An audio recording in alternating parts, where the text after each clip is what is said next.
দেখো 3 নাম্বার অঙ্কতে কি বলা আছে যে এক্স ইকুয়াল √3 প্লাস √2 হলে এক্স প্লাস 1/x এর মান কত। তো আমরা এইখানে আমরা কি লিখতে পারি,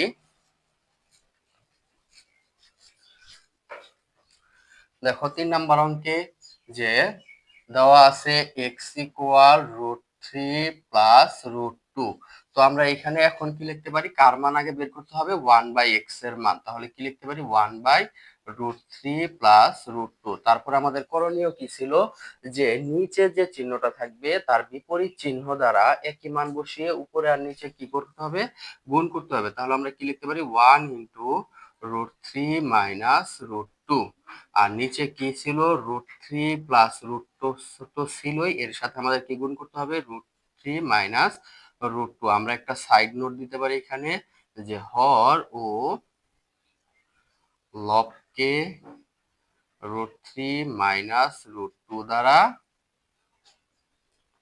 গুণ করে।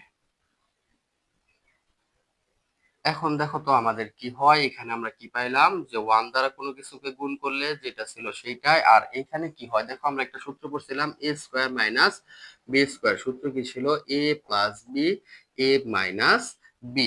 তাহলে দেখো √3 যদি আমাদের a হয়, √2 কি b, তাহলে এখানে কি পেলাম, a plus B. Same to same এখানে কি পেলাম, a মাইনাস বি। তাহলে আমরা কি এখানে a square minus B square লিখতে পারি। তাহলে কি হয়, √3 whole square minus √2 whole square. তো উপরে আমরা কি পাইলাম, √3 মাইনাস √2, আর নিচে কি হয়, স্কয়ার রুট কাটা 3, এই পাশে স্কয়ার রুট কাটা 2। তাহলে আমরা কি পাইলাম, √3 মাইনাস √2, আর নিচে কত ছিল, 1। নিচের 1 এর কোনো ভ্যালু নাই, তাহলে আমরা সরাসরি কি লিখতে পারি, √3 মাইনাস √2। আমাদের কার মান বের করতে বলছে, x প্লাস 1/x, আর x এর মান আমাদের দেওয়া ছিল 1/x এর মান আমরা কি পেয়ে গেছি। তাহলে অতএব x প্লাস 1/x এর মান আমাদের কি হয়, x এর মান ছিল √3 প্লাস √2, আর 1/x এর মান কি ছিল, √3 মাইনাস √2।